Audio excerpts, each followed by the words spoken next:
Good morning all of you. कैसे हैं आप सभी लोग। जैसा कि बच्चों मैंने पार्ट 1 में आप लोगों को संस्कृत व्याकरण में संधि का परिचय बताया था। संधि कितने प्रकार के होते हैं, जो जिसमें बताया था संधि 3 प्रकार के होते हैं। स्वर संधि, व्यंजन संधि, विसर्ग और स्वर संधि के भेद भी बताए थे।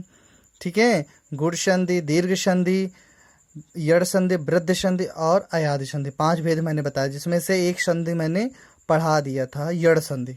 आज मैं हाई स्कूल वालों में 2 संधियां हैं, यड़ संधि और वृद्धि संधि, जिसमें से मैंने यड़ पढ़ा दी है और वृद्धि संधि बाकी थी, तो वही मैं वृद्धि संधि पढ़ाने जा रहा हूँ। तो बच्चों इसको अच्छे से समझना, और जो अगर न समझ में आए, किसी भी तरह से समस्या हो तो पूछ भी सकते हो। ठीक है। तो वृद्धि संधि, जैसे कि सबसे पहले हम वृद्धि संधि का सूत्र पढ़ते हैं। वृद्धि संधि का सूत्र है वृद्धि रेच।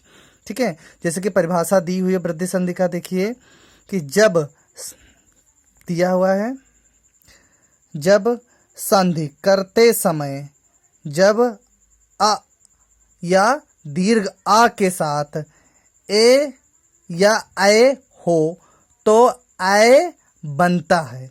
कहने का मतलब होता है, यदि कोई अगर ह्रस्व आ या दीर्घ आ के साथ यदि ह्रस्व ए या आय हो, लेकिन उसका वृद्धि हो जाता है, अर्थात आय ही बनता है। ठीक है। और जब आ या आ के साथ, ठीक है, ह्रस्व ओ या दीर्घ औ हो तो दीर्घ औ बनता है। ठीक है। कहने का मतलब है, जब उदाहरण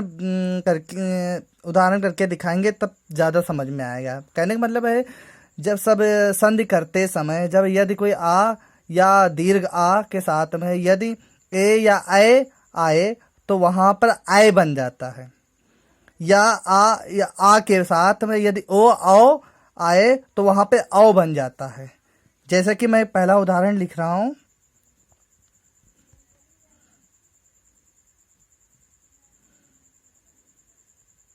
सदा धन एव। ठीक है। अब इसको सदा धन एव, इसमें हमने बताया है कि इसमें पहले पद का दूसरा वर्ण और दूसरे पद का पहला, तो यहाँ सदा दा है, दा का उच्चारण करेंगे तो क्या आ रहा है, इसमें दीर्घ आ रहा है ना। जैसे कि मैंने बताया था आ या दीर्घ आ के बाद, तो यहाँ देखिए दीर्घ आ आया। उसके बाद दूसरा पद में क्या है, ए है ना, ए आ गया। जैसे कि मैंने बताया कि साथ में ए या आय आए तो यहाँ पे ए आया। ठीक है। तो क्या बन जाता है, आय बन जाता है। ठीक है।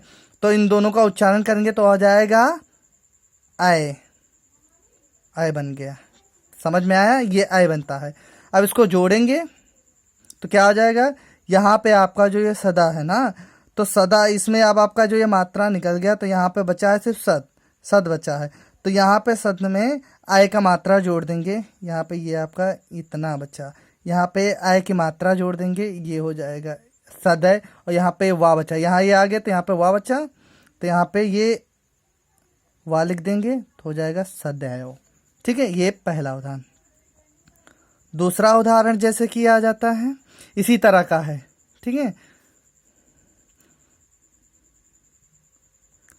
तथा धन एव, अब सेम ऐसे ही है। ठीक है। और तथा धन एव, जैसे कि इसमें भी ऐसा ही है, पहले पद का दूसरा वर्ण दीर्घ आ है ना, और इसके बाद ए है, इन दोनों को जोड़ेंगे क्या हो जाएगा, आय, जैसे कि परिभाषा में दिया हुआ है। ठीक है। अब ऐसे ये भी है सेम, जैसे ये जोड़ा है, जैसे ऊपर वाला उदाहरण है वैसे ही सेम ये भी है। तो यहाँ पे सिर्फ तथ बचा है, तथ ये। ठीक है। ये आय बना है ना, आय की मात्रा इसमें लगा देंगे तथय, और यहाँ पे वाह है, हो जाएगा तथय। एक चीज में और भी है, वृद्धि संधि में हमेशा एक पहचान याद रख लीजिए। हमेशा वृद्धि संधि में जो शब्द होते हैं, शब्दों के बीच में हमेशा दीर्घ आय या औ की मात्रा लगी रहती है, इतना बस पहचान याद रख लीजिए, समझ लो उसमें वृद्धि संधि है। ठीक है। देखिए इसमें भी आय की मात्रा है, इसमें भी आय की मात्रा तथय, तो ये समझ लो वृद्धि संधि है। तीसरा उदाहरण, जैसे कि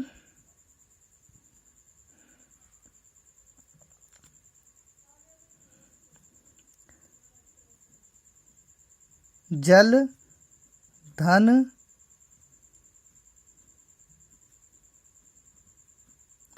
ओघा, जलधन ओघा। ठीक है, तो अब इसमें पहले हम देख लेते हैं क्या है। अब यहाँ पे देखिए दूसरे पद का दूसरा पहले पद का दूसरा वर्ण और ला है, तो इसका उच्चारण करेंगे तो यहाँ पे आ स्वर निकल रहा, ला आ स्वर निकल रहा। ठीक है, और यहाँ पे दूसरे पद का पहला वर्ण क्या है, ओ, जैसे कि इसमें दूसरा मैंने बताया था। और जब आ या दीर्घ आ के साथ में ओ औ आए तो यहाँ देखिए, ठीक है, पहला क्या है इसमें देखिए ह्रस्व आ है, आ के बाद क्या आया है, ओ आया है ना, तो ये ओ आया, तो इन दोनों को जोड़ेंगे तो क्या हो जाएगा, आओ हो बनता है। ठीक है, आओ हो जाता है, तो आओ को जोड़ोगे तो क्या आ जाएगा, आओ, ये औ हो गया। ठीक है, अब इनको जोड़िए, जल होगा को जोड़ेंगे तो यहाँ पर क्या बचा है, ये आपका जा है, और जब ला में आ जब स्वर निकल जाता है तो आपका ये जो वर्ण ला है, तो जब आ स्वर निकल जाएगा तो आपका ये बन जाएगा व्यंजन ला। ठीक है, क्योंकि आधा ला बचा। अब जब ये अब यहाँ पे जब ये बचा तो यहाँ पे जब आओ स्वर लग जाएगा, यहाँ पे आओ, ये वाला, ये आओ की मात्रा इसमें लगी। यहाँ पे क्या बचा, घा, जलौघा। ठीक है बच्चों, इस तरह से है। ऐसे ही चौथा उदाहरण देखते हैं, जैसे कि महाधन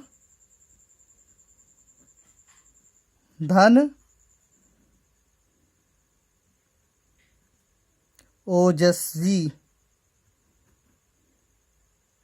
महाधन ओजस्वी। इसमें भी देख लेते हैं, पहले पद का दूसरा वर्ण हा, उच्चारण करो हा, अर्थात दीर्घ आ स्वर निकलता है। ठीक है, दूसरे पद का पहला वर्ण ओ स्वर है ना, सेम वैसा ही है जैसे पहले वाला हमने तीसरा उदाहरण बताया था, वैसे ही ये चौथा भी है। तो इन दोनों को आ और ओ को जोड़िए तो क्या निकल रहा है, आओ।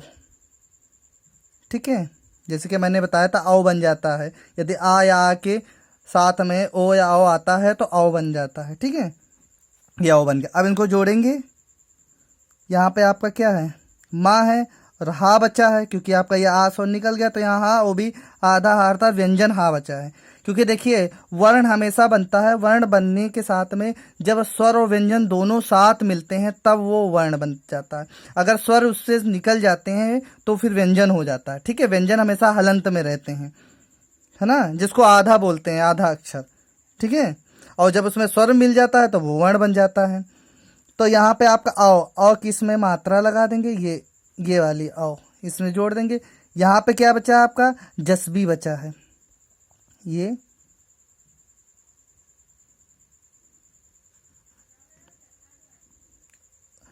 क्या हो जाएगा, महोजस्वी। ठीक है, महोजस्वी। इस तरह से इसका ये उदाहरण है। एक और उदाहरण देख लीजिए, पांचवा एक आता है ये महाधन ऐश्वर्य, ये बहुत बार पूछा जाता है, महाधन